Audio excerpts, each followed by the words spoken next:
저번 시간 우리는 웨스트민스터 소유리 문답 제12문답을 살펴보았습니다. 그 시간을 통해 하나님께서 사람을 창조하신 후에 그들과 생명의 언약을 맺어주셨음을 살펴보았고요. 이것을 근거로 우리가 하나님께 얼마나 특별한 사랑을 받는 존재인지에 대해서 함께 묵상해보는 시간을 가졌습니다. 오늘 살펴볼 내용은 저번 시간과 이어지는 내용인데요. 소유리 문답은 이렇게 질문을 던집니다. 우리 시조들은 원래 창조된 상태로 계속 있었습니까? 제12문답에서 살펴보았듯이 하나님께서는 아담과 생명의 언약을 맺어 주셨습니다. 사람이 하나님의 명령에 자발적으로 순종할 때 영원한 생명을 주시겠다라는 은혜로운 약속이었는데요. 아담과 하와는 어떤 선택을 했을까요? 소유리 문답은 이렇게 답을 합니다. 우리 시조들은 의지의 자유가 주어져 있었는데도 하나님을 거슬러 죄를 지음으로써 원래 창조된 상태로부터 타락했습니다.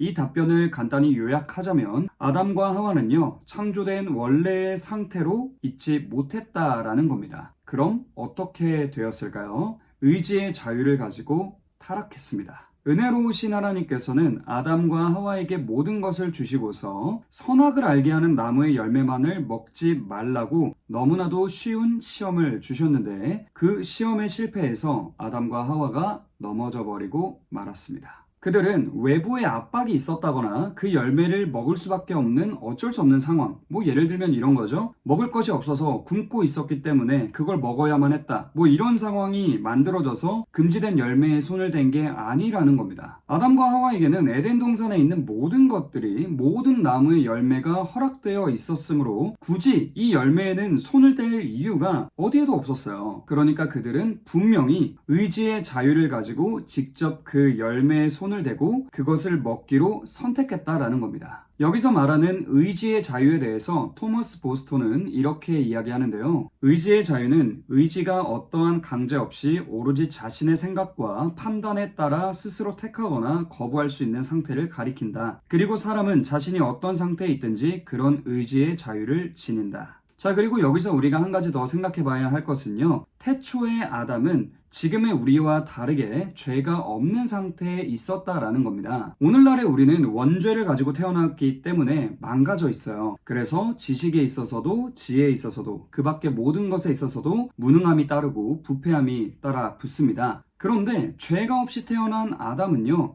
그렇지가 않았어요. 그 당시에 아담은요, 지금까지의 모든 인류, 그리고 앞으로 태어날 모든 인류를 포함해서 생각해 보아도 가장 뛰어난 존재였다라는 것이 분명합니다. 죄가 없기 때문에 망가진 부분이 전혀 없었다는 거예요. 그런데 제가 갑자기 이런 얘기를 왜 할까요? 아담이 무능해서 혹은 의지가 약해서 멍청해서 선악을 알게 하는 나무에 손을 댄 것이 아니라는 말을 하기 위함입니다. 그럼 도대체 왜 이런 일이 일어났을까라고 했을 때요.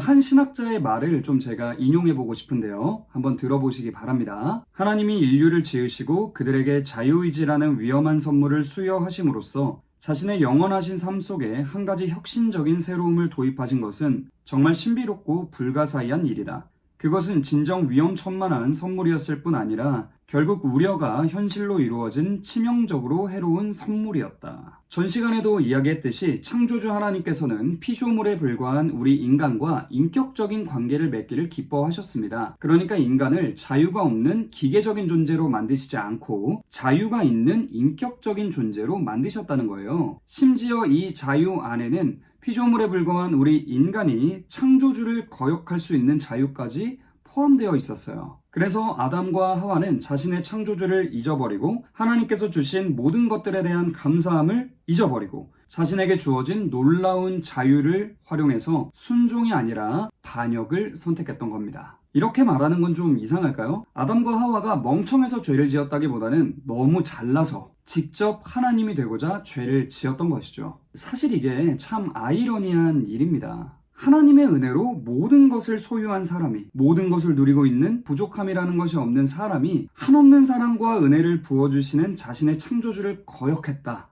이게 얼마나 사실 아이러니합니까? 아담과 하와의 이 범죄에 대해서는 이어지는 시간들을 통해서 조금 더 살펴보도록 하고요. 오늘은 몇 가지를 좀 집중적으로 생각해보고 우리의 삶을 돌아보는 시간을 가지면 좋겠습니다. 첫째로 이렇게 질문을 던져보고 싶은데요. 여러분은 하나님께서 주신 의지의 자유를 어떻게 사용하고 계신가요? 이 시간에 하나님께서 우리에게 의지의 자유를 주신 이유에 대해서 좀 묵상해보면 좋겠어요. 저번 시간부터 반복적으로 이야기한 것처럼 하나님께서는 우리가 하나님과의 인격적인 관계를 맺으라고 우리에게 의지의 자유를 주셨어요. 그런데 여러분은 그 의지의 자유를 어떻게 사용하고 계신지 궁금합니다. 바른 방향으로 사용하고 계신가요? 우리는 삶의 순간마다 하나님께서 선물로 주신 의지의 자유를 사용해서 하나님의 말씀에 귀를 기울이고 그 말씀에 순종할 수도 있고요. 반대로 하나님께서 선물로 주신 의지의 자유를 사용해서 하나님의 말씀에서 떠나 하나님을 거역하는 삶을 살 수도 있습니다. 저와 여러분 우리 모두가 하나님의 말씀에 귀를 기울이고 그 말씀에 순종하는 자들이 되었으면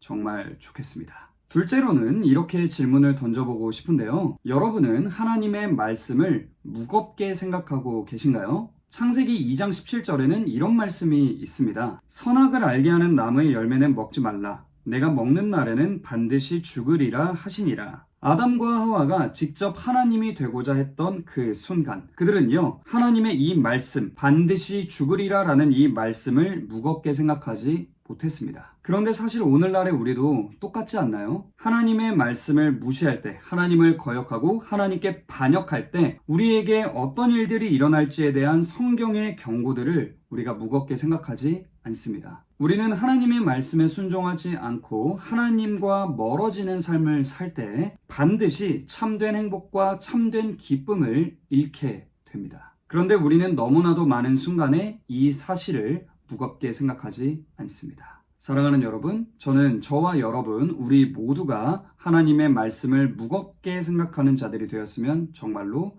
좋겠습니다. 오늘은 이제 여기서 마치려고 하는데요. 오늘의 내용을 통해서 오늘 하루를 돌아보시고요. 지난 나의 삶을 돌아보시기 바랍니다. 그리고 하나님께서 선물로 주신 의지의 자유를 가지고 순종의 길로 나아가시기 바랍니다. 모두 평안한 밤 되시고요. 오늘 하루도 고생 많으셨습니다. 안녕!